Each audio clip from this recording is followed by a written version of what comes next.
obligasi adalah hutang, surat hutang. Walaupun nggak ada suratnya, tapi sudah terlanjur disebut surat hutang.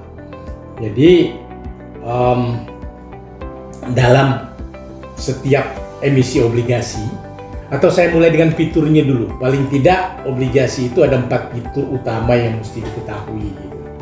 Yang pertama adalah jumlah hutang dan denominasinya. Jadi saya ambil contoh saja, misalnya pemerintah pusat mengeluarkan surat utang negara 1 triliun diterbitkan pada Oktober 2022, lalu maturity pada tahun 2032, 10 tahun. Katakanlah dengan tingkat kupon 7%. Nah, saya kira dengan contoh seperti ini kita bisa eksplor lebih jauh. Ada 4 fitur yang harus kita ketahui di sana. Pertama adalah jumlah. Tentu saja juga penerbitnya. Nanti kita eksplor lebih jauh. Kemudian pertama adalah jumlah dan denominasi. Jadi jumlahnya 1 triliun dan di dalam rupiah. Yang kedua itu adalah harga penawaran. Karena obligasi bisa ditawarkan di bawah harga nominal, bisa di atas harga nominal. Oh ya, jumlah tadi harus dinyatakan dalam nominal. 1 triliun nominal obligasi. Nah, dia bisa ditawarkan di atas dalam persentase, misalnya ditawarkan 99,5 kali nilai nominal, gitu. Atau bisa ditawarkan 100/8 kali nilai nominal. Jadi ada jumlah nilai nominal, lalu kemudian ada harga. Yang ketiga adalah maturity, jatuh tempo. Jadi Oktober diterbitkan, ditawarkan melalui mekanisme lelang pada Oktober 2022, jatuh tempo 2032, 10 tahun. Dan yang keempat adalah kupon. Kupon itu adalah bunga. Nanti kita bisa bicara lebih detail mengenai bunga. Itu ada zero coupon bond, bukan tidak ada bunga, tapi kemudian lump sum dalam satu dari penerbitan sampai jatuh tempo. Ada yang fix itu artinya kuponnya tetap, misalnya 7% per tahun selama 10 tahun. Ada yang variabel. Yang variabel itu kuponnya secara berkala disesuaikan, dicantilkan dengan salah satu besaran. Misalnya katakanlah tingkat bunga Bank Indonesia plus 1. Jadi kalau tingkat bunga Bank Indonesia sekarang 4,5%, kuponnya menjadi 5,5%.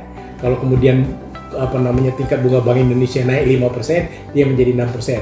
Itu disesuaikan secara berkala. Nah, mungkin tentang kupon ini perlu saya eksplor lebih jauh sedikit. Hanya kebiasaan. Jadi Eurobond itu obligasi di dalam dolar yang ditawarkan di luar Amerika Serikat, itu pada umumnya membayar kupon setahun sekali, annually. Di Amerika Serikat, praktis semua kupon bond, obligasi yang membayar kupon, itu membayar semi-annually, setengah tahunan, semesteran.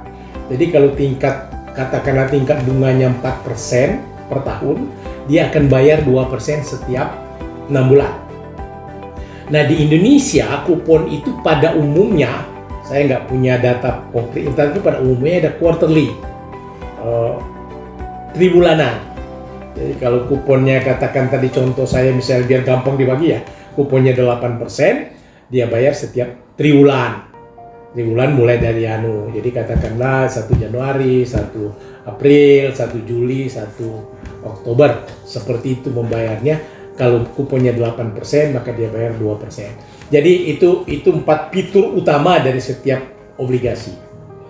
Nah, kalau kemudian saya lanjutkan, dalam setiap emisi obligasi itu ada beberapa institusi yang terlibat untuk mendapat gambarannya.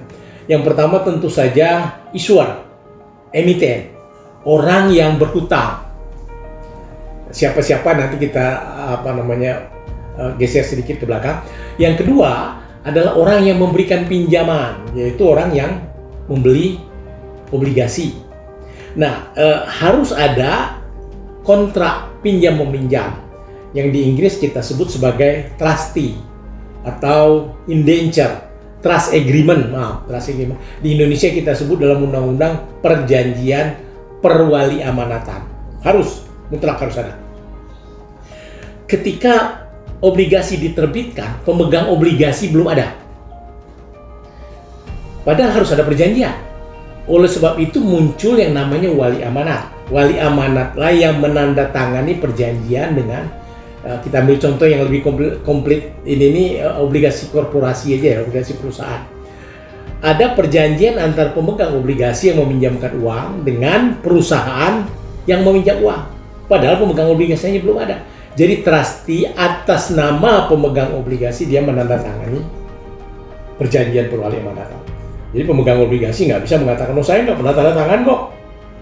Nah begitu Anda membeli obligasi, Anda secara eksplisit menyatakan saya setuju dengan perjanjian yang ditandatangani wali amanat. Jadi ada peminjam, ada yang meminjamkan uang, ada perjanjian, ada wali amanat. Kadang-kadang ada tambahan, oh ya untuk perusahaan obligasi perusahaan di Indonesia wajib rating, wajib di peringkat. Jadi ada juga institusi lain, lembaga peringkat yang masuk ke dalamnya untuk memberikan peringkat obligasi. Dan yang terakhir kadang-kadang juga ada pihak lain yang komitmen sebagai garantor. Bisa ya, bisa tidak, ini opsional ya, bisa tidak. Jadi kalau garantor itu adalah menambah keamanan obligasi, karena dia bilang kalau kemudian perusahaan tidak mampu bayar, kena kendala finansial, maka dia akan ikut masuk bertanggung jawab yang membuat kemudian obligasi menjadi lebih aman. Saya kira itu gambaran paling simple mengenai apa itu obligasi.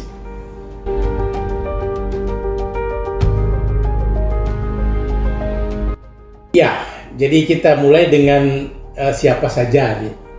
Berbeda dengan saham yang sebagaimana sudah pernah kita bahas, yang hanya bisa diterbitkan oleh badan usaha berbentuk perseroan terbatas. Obligasi bisa diterbitkan oleh banyak pihak. Dia bisa oleh pemerintah pusat, Treasury bonds di Amerika Serikat, di kita sebut surat utang negara. Oleh pemerintah daerah, nah di Indonesia belum ada. Obligasi Pemda, municipal bonds kalau di orang Inggris bilang, Amerika bilang municipal bond, diterbitkan oleh municipalities. Indonesia belum ada. Mudah-mudahan sebentar lagi bakal ada ya. Kemudian obligasi BUMN dan BUMD. Kemudian obligasi korporasi, obligasi perusahaan-perusahaan swasta. Badan-badan hukum lain juga boleh, yayasan boleh, koperasi boleh. Lalu ada juga yang diterbitkan oleh special purpose company. Ya memang jadi kalau misalnya di perumahan itu ada PennyMai, Predimax, di Indonesia saya lupa. Dia menerbitkan mortgage-backed securities. Namanya keren, tapi sebenarnya ya obligasi. Di Indonesia sudah mulai banyak asset-backed securities yang diterbitkan dengan agunan di belakang adalah anjak piutang dan lain-lain. Namanya lain, tapi obligasi juga. Belum lagi ada obligasi-obligasi yang diterbitkan oleh lembaga-lembaga internasional. Sekedar contoh saja, World Bank itu rata-rata setiap tahun menerbitkan 60 miliar US dollar obligasi untuk membiayai aktivitasnya. Lalu apa manfaatnya? Sebelum ke issuer, sebelum kepada penerbit obligasi, sebenarnya hadirnya obligasi itu secara makro memungkinkan memperkaya pasar keuangan, pasar modal terutama. Itu manfaat makro. Pendalaman dan pengayaan pasar keuangan. Dan di dalamnya kemudian terjadi alokasi penggunaan dana yang lebih optimal. Jadi kemudian APBN bisa ikut dibiayai oleh masyarakat, perusahaan-perusahaan tertentu yang lebih bagus menggunakan leverage daripada sepenuhnya ekuitas bisa jalan seperti itu. Jadi itu manfaat makro. Nah, bagi penerbit sendiri, manfaat pertama adalah biaya yang relatif lebih rendah. Jadi, kalau kita cuma bandingkan antara kupon obligasi dengan dividen yield saham, boleh jadi kupon obligasi lebih tinggi ya. Tapi cost of capital bukan hanya yield, bukan hanya sekedar dividen. Jadi, obligasi itu biaya dananya relatif lebih murah ketimbang saham. Kemudian tax deductible, itu keuntungan. Karena bunga yang dibebankan kepada perusahaan penerbit obligasi itu bisa dibebankan sebagai biaya dalam rangka perhitungan pajak. Sementara dividen yang dibayarkan pada pemegang saham itu dipotong pajaknya dulu. Jadi kita tahu perusahaan itu begitu dia dapat laba, kena pajak, dia kena pajak, sisanya dibayarkan dalam bentuk dividen, dividennya juga dikenakan pajak. Oh, sekarang dibebaskan dengan syarat diinvestasikan kembali. Itu keuntungan yang berikut. Yang ketiga, leverage itu walaupun dia membawa financial risk ya, risiko finansial, tetapi sepanjang return on asset lebih besar daripada biaya dana, tingkat bunga, maka ada sisa yang bisa dinikmati oleh pemegang saham. Jadi itu sebabnya saya selalu mengatakan bahwa hutang itu adalah pedang bermata dua. Dia bisa jadi pengungkit yang bagus untuk kinerja perusahaan, tapi dia bisa jadi pembunuh yang kejam. Standarnya adalah ketika return on asset, ketika tingkat keuntungan dari investasi yang dilakukan dengan obligasi lebih tinggi dari tingkat kupon, maka sisanya akan dinikmati oleh pemegang saham. Tapi ketika kemudian return on assetnya di bawah, maka dia akan menggerogoti sebagian dari kekayaan pemegang saham untuk menutupi kewajiban hutang. Ada keuntungan-keuntungan yang lain, misalnya bahwa menerbitkan saham itu ada hak suara dalam penentuan kebijakan perusahaan. Menerbitkan obligasi tidak ada suara dalam penentuan kebijakan perusahaan, walaupun ada rapat umum pemegang obligasi. Itu salah satu keuntungannya juga. Jadi tidak terlalu banyak intervensi terhadap masalah internal. Pemegang obligasi hanya berkepentingan terhadap kepastian pembayaran kupon dan bunga. Dia tidak terlalu peduli mengenai masa depan perusahaan apa dan segala macam di luar konteks itu tadi. Dan yang terakhir, saya kira keuntungan bagi emiten adalah fleksibilitas outstanding yang lebih fleksibel. Saham tentu saja ada treasury stock, tapi treasury stock tidak mengurangi saham di store. Dia hanya mengurangi saham yang beredar, tapi di store-nya tetap ada di sana.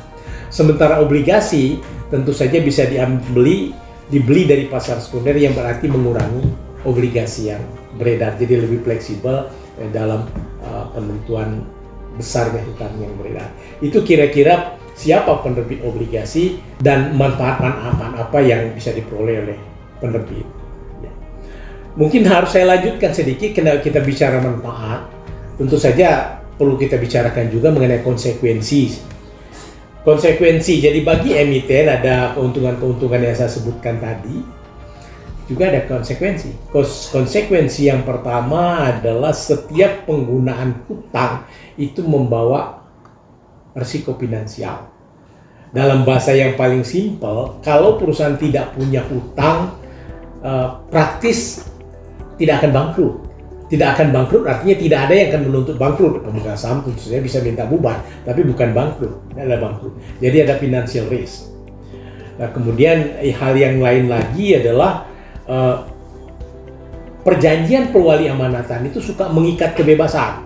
Saya ambil contoh begini misalnya, dikeluarkan obligasi, ketika di perjanjian dia katakan obligasi ini akan digunakan untuk membeli mesin baru, tahu-tahu kemudian ekspansinya nggak jadi.